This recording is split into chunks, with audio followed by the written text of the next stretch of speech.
વિસ્તારના બિલ્ડર દ્વારા એપાર્ટમેન્ટ ઊભું કરી અલગ અલગ પરિવારો પાસેથી લાખો રૂપિયાની રકમ પડાવી લીધા બાદ ફ્લેટનો કબજો આપવા હાથ અદ્ધર કરી દેતા 16થી વધુ પરિવારો ચિંતામાં મુકાઈ ગયા છે.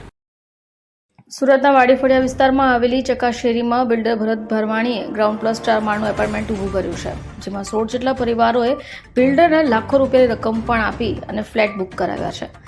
2020માં બુક કરાવેલા ફ્લેટનો કબજો પરિવારને હમણાં સુધી નહીં મળતા તમામ લોકો આજરોજ સુરતના વિસ્તારમાં આવેલા બિલ્ડરના નિવાસ ખાતે પહોંચ્યા હતા. બેનર્સ પણ હાથમાં હતા. બિલ્ડર ભરત ભરવાણીએ પોલીસ મથકે લઈ જવાયો, જે સમગ્ર મામલો પોલીસ મથકે પહોંચતા આગળની કાર્યવાહી શરૂ થઈ છે.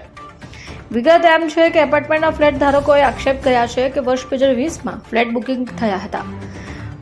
પ્રતિ ફ્લેટ દીઠ બિલ્ડરે 12 લાખ રૂપિયાની રકમ ઉઘરાવી છે, જેની તૈયાર કરી ટૂંક સમયમાં આપી દેવાની બાંહેધરી પણ હતી. છતાં પણ બિલ્ડર દ્વારા ફ્લેટનો કબજો નથી અપાયો. બિલ્ડરની ઓફિસે ઘરે ધરમના ધક્કા ખાવા પડતા હોય છે. ત્યારે પોલીસ કમિશનર કચેરી અને સ્થાનિક પોલીસ મથકમાં લેખિતમાં અરજી પણ છે, છતાં કોઈ નિકાલ થતો જ નથી. બિલ્ડર દ્વારા પ્રોપર્ટી પર લોન લેવાય છે, જે લોનની ભરપાઈ ન કરાતા બેંક દ્વારા સીલ મારવાની કાર્યવાહી થઈ રહી છે. મહેનત પરસેવાની મૂડી ફ્લેટમાં રોકાણ કરી હોય, જો મૂડી ન પરત કરાય તો ન તો ફ્લેટનો કબજો અપાઈ રહ્યો છે. ફ્લેટની 3 ફાઇલ બનાવી અન્ય લોકોને પણ વેચાય છે. આ રીતે બિલ્ડર દ્વારા પરિવાર જોડે છેતરપિંડી આચરવામાં આવી છે, જે મામલે પોલીસે યોગ્ય કાર્યવાહી કરે અને પરિવારને ન્યાય આપે તેવી માંગણી થઈ રહી છે. બ્યુરો રિપોર્ટ, ચેનલ આઈ વિટનેસ.